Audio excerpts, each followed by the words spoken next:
We have a couple quick updates before we get into the news today. Now, first of all, thank you so much to everyone who donated to the Maui Wildlife Relief Fundraiser. We were able to raise over $26,000 for those in need, and we legitimately cannot thank you enough for coming together and helping us raise that much. Honestly, incredible. Thank you for donating, and also thank you for praying for us. Yes, of course. In this trying time. Many people reaching out on Twitter and wondering if we were alive even, despite us reposting many images throughout the Hurriquake of 2023. Those could have been scheduled posts. Who's to say? So that brings us to the other update. It's true. We have survived the great Los Angeles Hurriquake of 2023.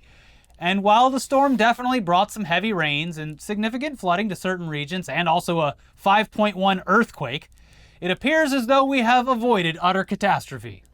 But that didn't stop everyone from using their abundant amount of downtime on Sunday to troll social media with photos and videos of the chaos taking place on the streets of LA. Now, all the classics were there, specifically the now legendary fake photo of the shark swimming alongside cars on the freeway. And oddly enough, despite this photo in particular being used nearly every time a bad storm hits any city, people were still falling for it. Most notably, United States Senator Ted Cruz, who shared the photo without shame, fully believing that someone had photographed a shark swimming on the 405 freeway. And here's The Guardian with more on that. The Texas U.S. Senator Ted Cruz, a former candidate for the Republican presidential nomination, appeared on Monday to fall for one of the oldest internet hoaxes, sharing a supposed picture of a shark on a flooded highway in Los Angeles with the remark, "Holy crap!" Wow! Heidi, come look at this! Holy crap, Those wow. Californians are up to it again! Cruz shared a post from @BarstoolBigCat, aka Dan Katz, a podcaster for Barstool Sports. It said, "Friend of mine out in LA just took this picture on the 405. And yes, all news and media outlets, you have permission to use this." Wild. Cruz did not delete his post.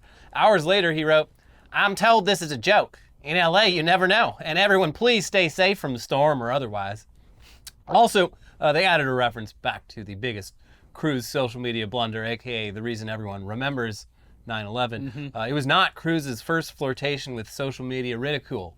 In 2017, the senator's account on the service, then known as Twitter, liked a tweet showing pornographic material featuring an actress some said was visually reminiscent of his own wife. Yeah. Cruz appeared to blame a staffer for that. "It was not me, and it's not going to happen again," he said. Yeah, but it wasn't just the trusty old shark on a freeway posts that were making the rounds either, because everyone quickly realized that Universal Studios has for decades taken guests on wild rides straight through the middle of disaster movies, and a plethora of amateur videos taken on these rides were quickly uploaded and labeled as real situations playing out across LA that stretched from the believable, a subway station being flooded, which was just a section of the now defunct Earthquake ride, Bring it back. to the outrageously absurd, a great white shark swimming by a flooded gas station in Los Angeles from the Jaws section of the Backlot tour, or a flaming plane crash from the somehow still active and still wildly popular Waterworld live show. Yeah, people love and I hear it's a good show. I've never seen it myself. I have never seen it either.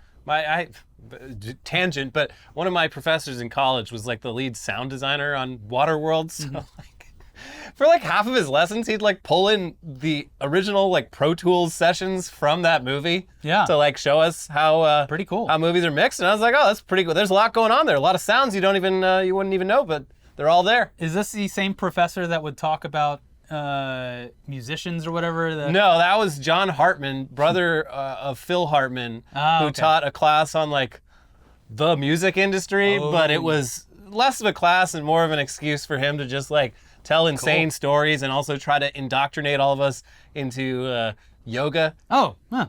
He's like, I'm 70 years old. Check this out. And he just like slowly Jean-Claude Van Damme himself down in the splits. He's like, look, the results don't lie. I mean, that's pretty flexible. But yeah, Waterworld, It's still going strong at Universal Studios California.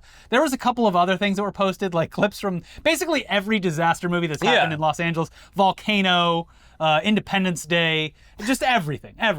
Also, a very real photo of Dodger Stadium that, for some reason, had everyone convinced that the stadium was underwater, only for them to find out that all that water was actually just the stadium's obscenely large parking lot. Yeah, in 10,000 years, when the entire West Coast is an ocean, Dodger Stadium will be a little island. Yeah, sitting on top. It's on a hill. It's very elevated. Yeah, and yes, it does have.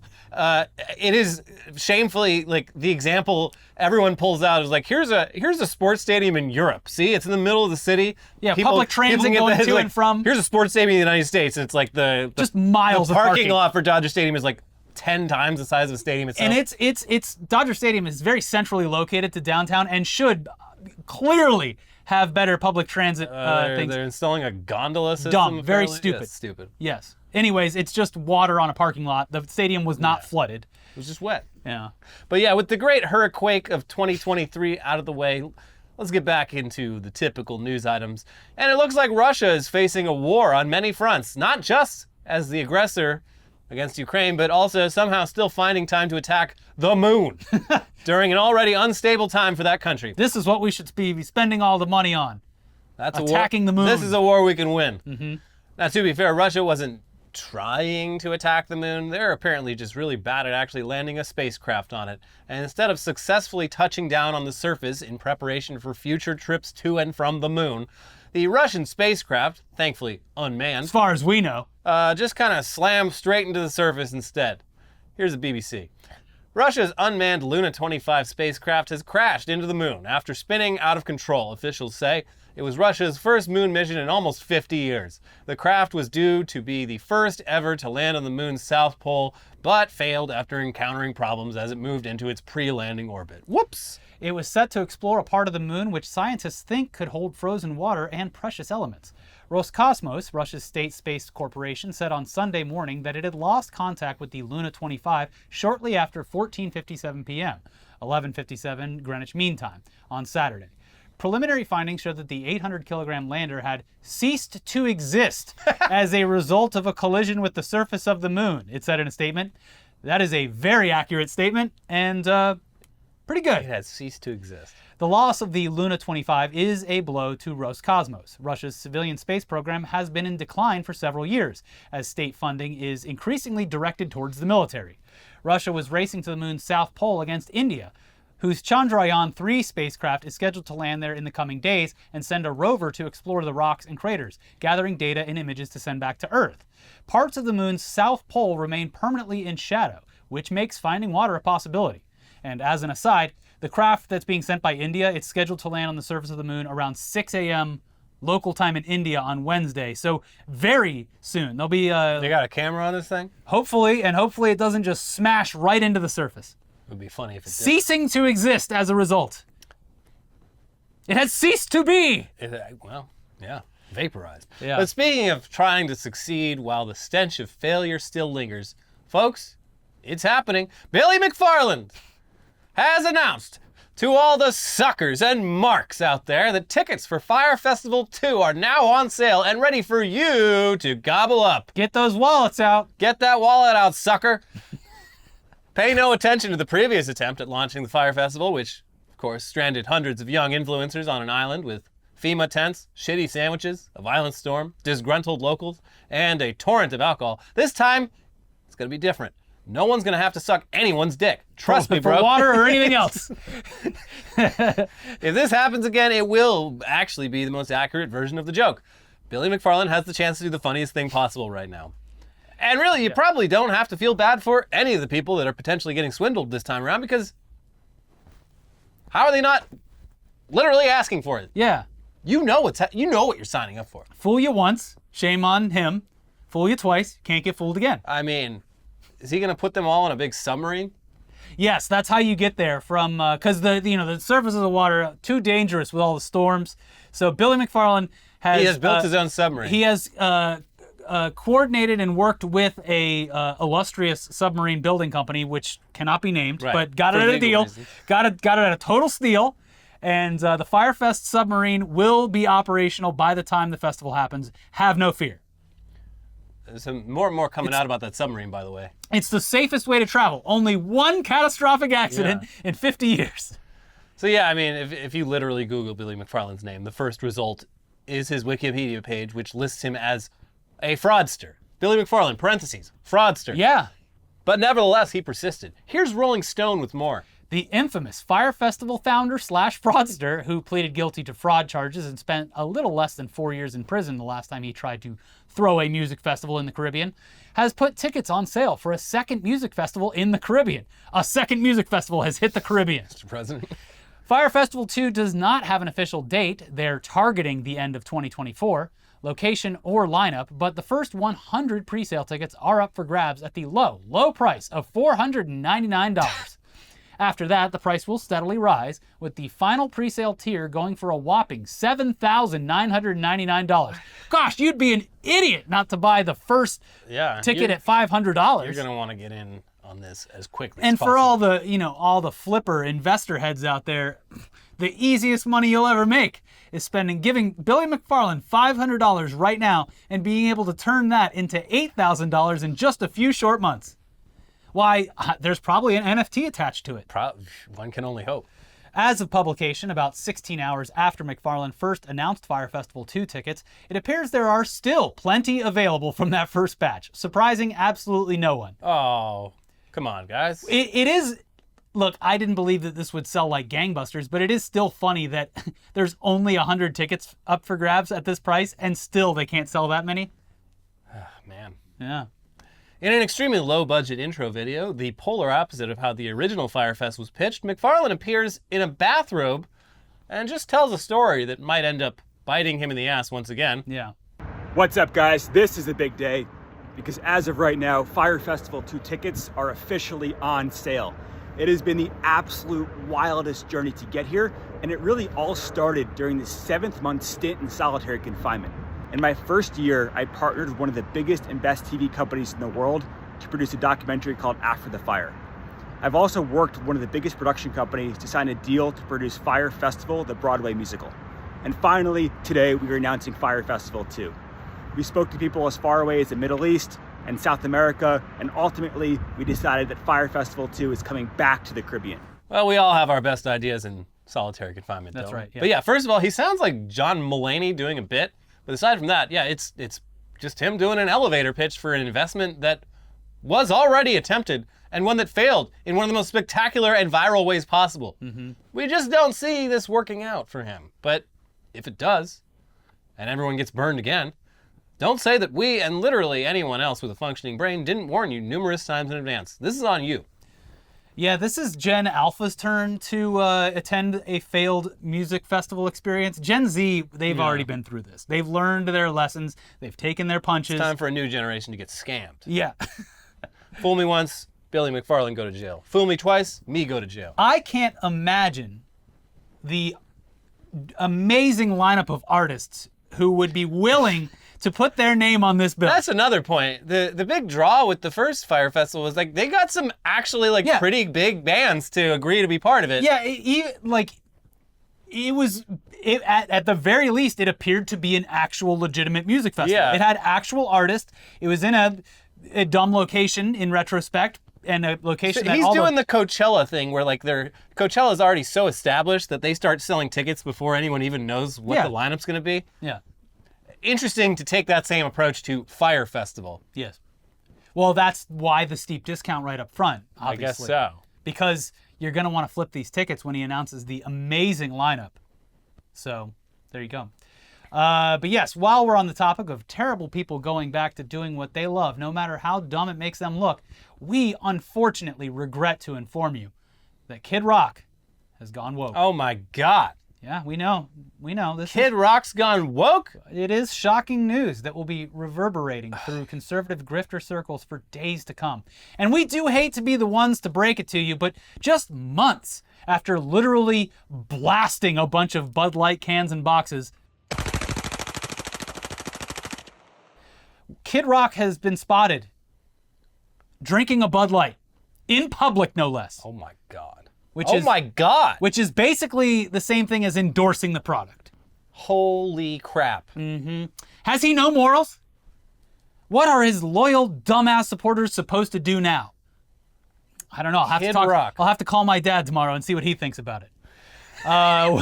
With more on this shocking turn of events, here's Billboard.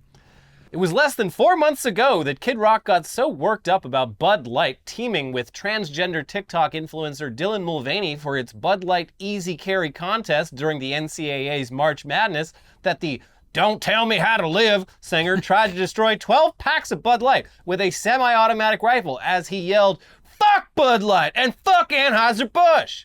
Fuck Bud Light and fuck Anheuser-Busch. In July, CNN reported that despite his apparent animus for the world's largest beer company, Rock, 52, was still selling Bud Light at his Nashville restaurant. Newsweek additionally reported at the time that Rock's restaurant/bar was selling Bud Light during the June 9th through 12th Country Music Association Festival, and that a Twitter user told the magazine that a waitress at the bar said they actually stopped selling it for a week right after Rock's video, then started selling it again. Wow. Wow! Upsetting. I am... Have you no decency? I don't know what to believe anymore. All of my favorite musicians are going woke. All my rowdy friends are coming over to drink Bud Light. Woo! Are you ready to get gay? That's the thing. Everyone has to like give this up now because football season's starting again. They were like, all right, we can be on board with not drinking cheap ass, easily accessible Bud Light for a couple months. Football's not even on TV. And now the season's about to start and you expect us to drink other brands? Yeah, if I'm watching like 8 hours of football on a Sunday starting at like 10 in the morning, I'm going to need 24 Bud Lights. I need a beer that's basically water. Otherwise, I'm going to fall asleep before halftime. It takes me at least 8 to 12 Liquid Death sparklings to get through a day of football. And for the drinkers out there, I'm sure that a 24-pack of Bud Light is about the same. Yeah, pretty much. Their article continues, over the weekend, the rapper turned country rocker was pictured enjoying a tall, cool Bud Light at a Colt Ford show in Nashville, according to TMZ, which caused a torrent of comments on Twitter, now X, about the apparent hypocrisy from the Devil Without a Cause star. Damn, never thought I'd have to give Kid Rock the Bud Light treatment, but here we are, wrote one commenter. Just shot up all my Kid Rock vinyls and CDs. I loved Kid Rock, but I hope Kid Woke goes broke. Kid Woke!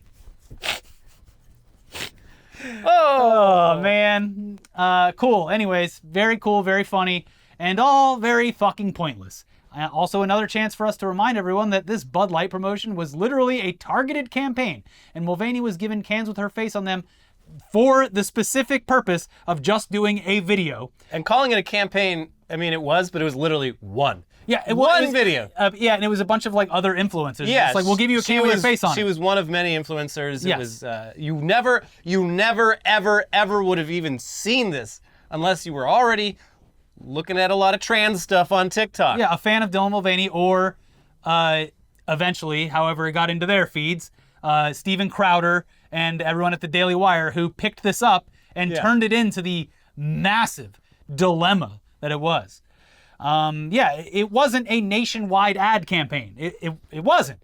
It was Bud Light marketing to different demographics, and right-wing commentators saw it, piled on, and turned this into one of the biggest culture war issues of the year, and in doing so, made every trans person's life a lot less safer. Yeah, it's one of the dumbest things that's ever happened. Surely soon to be surpassed by the next dumbest thing. But another thing that I always got to remind people is like just all the beer companies in the U.S. They all do this. Like going back to like the 80s. Yeah. They're like, wait, what if we made like rainbow merch to give to like the gay bars instead of the normal stuff with like bikini babes that we give to all of our straight bars? But no one ever saw that shit unless you went into a gay bar. Mm-hmm. Like they've been marketing to the LGBTQ community as long as they've been able to. The fallout from this was all very funny because it was just a bunch of conservatives either A, drinking other like massively conglomerate beer brands that have demonstrable examples of them doing pride stuff, or they switched to what they thought was local independent craft breweries, which ended up being owned by InBev anyway. Yeah. So A lot of layers to this one. Yeah, but anyways, we do have more news for you in just a second. But first, let's take a second to thank today's sponsor, one of our favorite new sponsors. It doesn't go there; it goes in the mouth. Oh, you can just drink it? Yeah. Oh, that's even better. Liquid IV. Now, for the Much easier. for the past few weeks, both of us have been it's all summer. We've been pushing our bodies to their limits. I've been running damn near every day in various city parks, on city streets and sidewalks, and Elliot has been, of course, gardening. Yeah, that's one way of putting it. A little more strenuous than that, but it's been very hot. Yeah, but it has been hot, and no matter whose activity is cooler, one thing that's not cool is being dehydrated from working up a sweat in the summer sun. And while water is a crucial and necessary part of your all-day routine, sometimes you need a little extra. And that's where Liquid IV comes in.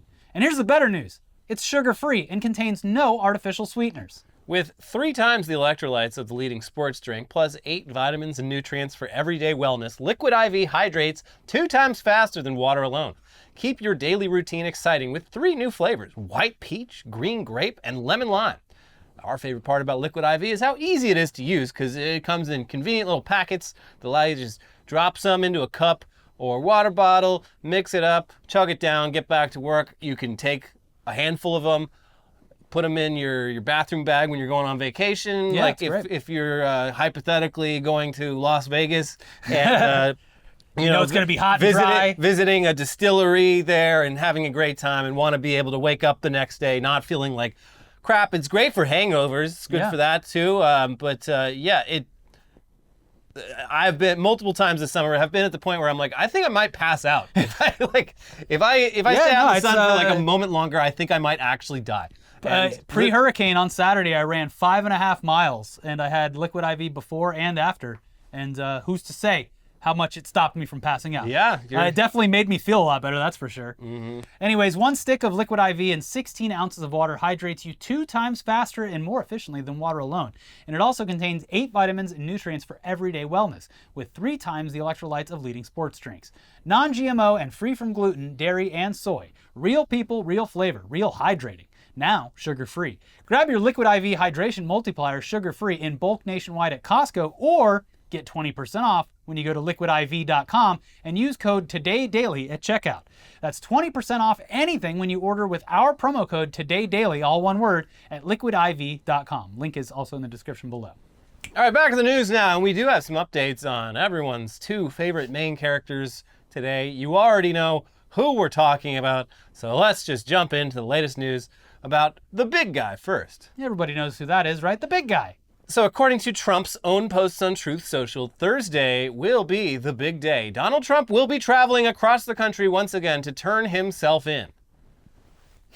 But this time it should be an even bigger circus than the other 3 times, because down in Georgia they do things a little bit differently. We do things a little bit different. It appears as though the former president will get his mugshot taken and distributed, appear on camera during the court appearance, and will have his actual body measurements taken. Those elusive Trump body measurements. Ooh boy. They were standing on the scale. I saw that deputy's foot. He had his Got foot a right lead on foot. right on the scale. It And made yeah. me so much. And Fox keeps using this disgusting photo of me. Too orange, too fat. He's definitely been on the Ozempic lately, though. Oh yeah. Him and Ron DeSantis. Yeah, both of them. They got that Ozempic stare. Yes. And that Ozempic, that greasiness to them. It's a appearance that is quite obvious because your body has not taken the actual needed amount of time to physically lose that weight and turn it into something other than fat. So you look like droopy dog. Yeah, it's, you know, once you see it, you start seeing it. Start seeing it all over the place. Then you look like droopy. But yeah, they're going to be measuring the president's big, beautiful body, which has actually drawn some pretty interesting and very telling assumptions made by online betting sites who are apparently taking wagers on his weight. Yeah. Which, if you're in the betting business, you know they're going to get real close to what this is because that's kind of how it works. yeah. I'm always surprised when I see like football games where I'm just like, how close can this possibly be? And it's like dead on. So they got all kinds of computer algorithms going on, but yeah. But based on the odds, people and bookies are putting Trump's actual weight somewhere between 270 and 290 pounds, which is quite a bit heavier than the weight Trump has claimed for himself over the years. Mm-hmm. With more on the actual details of Thursday's potential arraignment, here's the Associated Press. Former President Donald Trump says he will surrender to authorities in Georgia on Thursday to face charges in the case accusing him of illegally scheming to overturn his 2020 election loss in the state. Can you believe it? I'll be going to Atlanta, Georgia on Thursday to be arrested, Trump wrote on his social media network Monday night, hours after his bond was set at $200,000. Trump's announcement came hours after his attorney met with prosecutors in Atlanta to discuss the details of his release on bond. The former president is barred from intimidating co-defendants, witnesses, or victims in the case, including on social media. Ooh, good luck. According to the bond agreement signed by Fulton County District Attorney Fani Willis, Trump's defense attorneys, and the judge. It explicitly includes posts on social media or reposts of posts made by others. So it was a good thing that the 3 other indictments kind of set the stage for this, so that by the time we got to Georgia, they're like, okay, we've seen everything he's going to do. Let's tell him he can't do that, and when he does, it's going to make things a lot worse. And they also add that the agreement also prohibits the former president from making any direct or indirect threat of any nature against witnesses or co-defendants, and from communicating in any way about the facts of the case with them, except through attorneys. The order sets Trump's bond for the Racketeer Influenced and Corrupt Organizations, or RICO, charge at $80,000 and adds $10,000 for each of the 12 other counts he is facing, which brings the total for Trump's bond to $200,000. Bond was also set Monday for 3 lawyers who were indicted along with Trump. For each of them, the bond for the RICO charge was set at $20,000, with varying amounts for the other charges they face. John Eastman and Kenneth Chesbrough each had a bond set at $100,000, while Ray Smith's bond is $50,000. Other defendants include former White House Chief of Staff Mark Meadows, Trump attorney and former New York City Mayor Rudy Giuliani, and a Trump administration Justice Department official, Jeffrey Clark, who aided the then president's efforts to undo his election loss in Georgia. I'll say it again, he did it. He drained the swamp. He did what he said he was going to do. Drained the swamp and then he drank it up. Glug. He sat in the swamp and pulled the plug and went down with it. Yeah. Just to pile more onto how corrupt all these guys are, John Eastman, one of the guys who's indicted, and one of Trump's lawyers who was involved in the attempts to overturn the 2020 election, this arraignment is forcing him to delay his disbarment in California.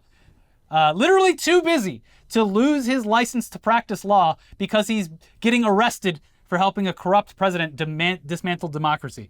Like, sorry. I can't make it to my disbarment. I'm facing actual criminal charges over in Georgia. So yeah. You understand. He's also apparently one of the unnamed co-conspirators in the federal case.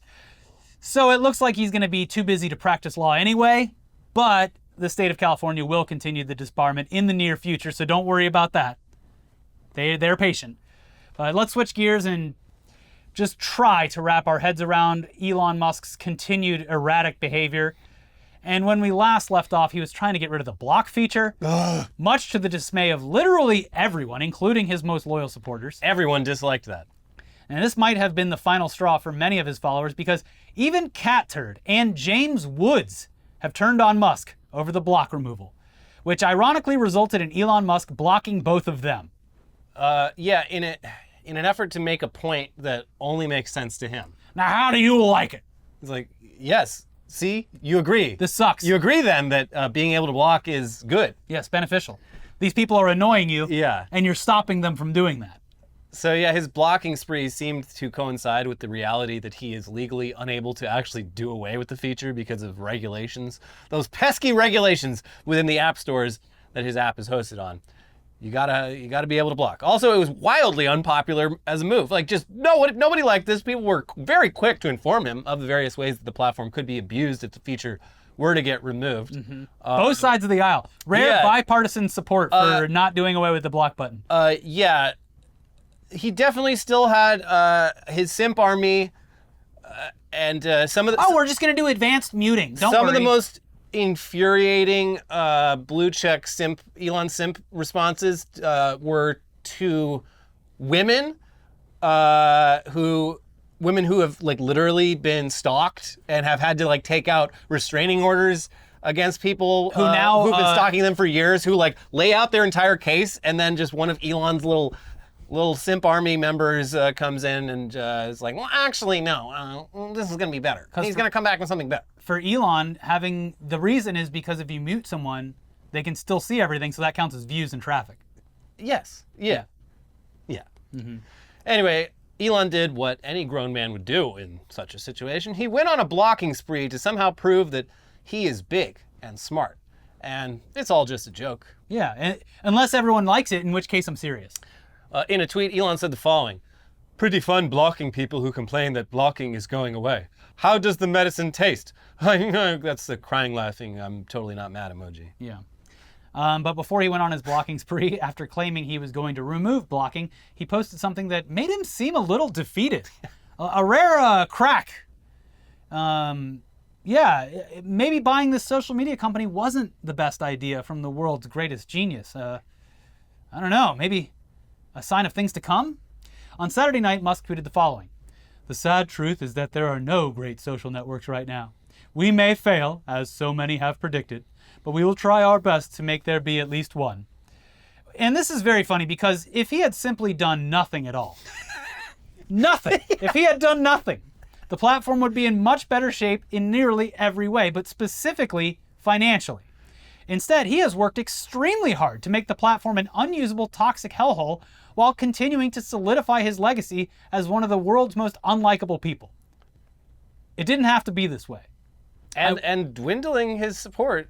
Yes. I mean, squandering whatever support he had left. It still does seem like this is a boss with endless waves of minions coming out, but the cracks are showing. You do get the sense that the diehards, it is dwindling. Yeah. Again, if you look at the past month of the Elon Musk subreddit and gotten to like last week, there is a noticeable shift. Yeah. In the comments there. Formerly a safe haven for Elon Musk and his fans. That's a great subreddit. Also, Real Tesla. Yeah, Real Tesla. Real Tesla is such a good subreddit. It's just like people who like not only were like used to be Elon fanatics, but like spent $60,000 on like their dream car and just posting about everything going wrong with their shit and just like how pissed off they are and just shit just like, they forgot that I already own the car, and so they sent my billing emails to like a non-existent email address, so they deactivated my car, and like it took a fucking weekend to get it sorted out. So there's like all these things going wrong. It's like, this doesn't happen to a normal car. I will say one of the better pastimes of Twitter/X in the past at least 2 or 3 months, whenever she was brought on board, is whenever Elon makes a completely irrational edge of his seat decision, the explanation of it that she's forced to put out is always very funny. It's always just like, we're doing super mutes. Also, did anyone see the Barbie movie? Yeah. Like, I forget it was this weekend. Maybe it was like the Women's World Cup or something like that. She's just like, let's see what's going on in entertainment. Anyways, we're doing away with blocks, and it's a really good idea. Here's why. So she's the ultimate fall gal. You gotta respect it, or don't. But speaking of unlikable people, boy, oh boy, do you have to see this recent viral video clip of Ron DeSantis, a man who has clearly lost his mind and his jowls and has seemingly adopted the exact mannerisms and facial tics of the fictional character Homelander, as masterfully performed by actor Anthony Starr on the TV show The Boys.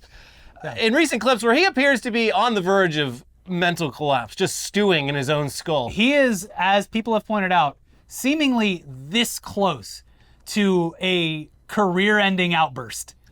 Yeah, a lot of people were because he's had outbursts before, not like nuclear outbursts, but like he's snapped a lot of times. He's an angry man. Yes. People were showing the clip we're about to show you. They were showing it alongside the clip of, I believe it was season 2, was Homelander like fantasizing about like just slaughtering an entire crowd of people with his laser eyes. It's dead on. Yeah. Dead on. So anyway, here's the clip. Your campaign said the other day that the knives are out for you at that debate. I got to ask you about that. Plus, I got to ask you, I know it's not your campaign, but never back down, put out a memo that people are talking about. So I'd like to get your reaction to both. Well, on the memo, it's not mine. I haven't read it. And it's just, I think it's something that we haven't put off to the side. But in terms of the debate, look, I know from the military, when you're over the target, that's when you're taking flak. And if you look really in the last 6 to 9 months, I've been more attacked than anybody else. Biden, Harris, the media, the left, other Republican candidates, and there's a reason for that because people know that I'm the biggest threat. So we view it as positive feedback. We'll be ready to do what we need to do to deliver our message, but we absolutely expect that and we'll be ready for it. And yeah, there's a lot of people made edits. I made one that like just gradually like zoomed in on those teeth like that. Yeah, let's look at that one. Your campaign said the other day that the knives are out for you at that debate. I got to ask you about that. Plus, I got to ask you, I know it's not your campaign, but never back down, put out a memo. Like that is a new type of grind because usually it's the molars, but he's doing this thing because just like sideways. He's trying so hard to smile, and it's so obvious about how unhappy he is. Yeah, and he's so pot committed with this presidential run that he literally, because of his very slogan, cannot back down until it is impossible for him to do otherwise. He is, just like Elon Musk, living in a hell that he created. Yeah. Yeah. And unfortunately, a lot of decent people in Florida living in a hell that he created too. A lot of people that deserve it, but also a lot of good people. Anyway, if you were curious at all, no, obviously Trump has stated that he will not be participating in this week's debate because he doesn't need to. And also, he's being arraigned the next morning in Georgia, so he's busy. Yeah, so by the way, the first Republican debate is on Wednesday night in Milwaukee. Trump's not going to be there. So it's going to be Vivek versus Ron. Yes. It's going to be for king of second place. Let's question the validity of 9/11 versus let's question the validity of Disney. This Vivek head guy, to head. The more I hear it's great about that him, he's getting more limelight because he keeps fumbling every time he gets more press. Yeah, and he's also just like everything he's saying, much like DeSantis, the Republican primary at this point is just everyone's trying to appeal to like the biggest fucking freaks in this country, and it's like none of this is going to play well at all in the fucking general election. 14 years ago or whatever it was, they were appealing to the straw man known as Joe the Plumber. Yeah. Now they're like doing like QAnon John or some person that doesn't like that. Well, does exist, but is not the mainstream of the Republican Party. Yeah, DeSantis with like the anti-woke, anti-trans shit, and Vivek's doing some of that, but he's also like. He's throwing in a lot of random shit. He's going way outside the spectrum and like throwing so much of it out there that like it's still like it hasn't fully landed on like the mainstream like analysis of it because I don't think anyone really feels like it's worth spending that much time doing a deep dive on this guy, but like he keeps saying like insane shit. Yeah, he thinks there's the latest claim was that there was like tons of federal agents and police officers on the planes that hit the towers. Yeah, I mean, that's a new one. Yeah. But also, he'll randomly just stop and start rapping. Yeah, he does. I hope he does that during the debate.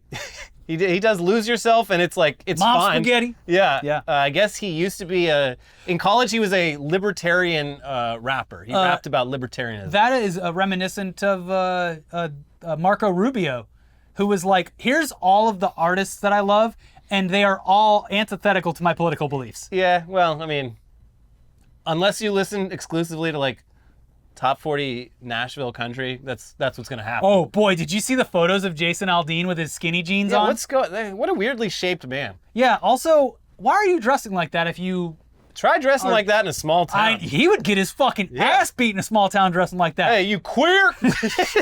It's just so weird that you put this big tough guy persona out there and then you wear... There's nothing wrong with wearing skinny jeans unless you're like Gen Z and you make fun of millennials for doing it. He is about 20 years late on that. Those are some very skinny Those jeans. are extremely skinny jeans. Like uncomfortably skinny. It's a very odd fashion choice for someone who is trying to put forth this massive, beefy Americana dude image.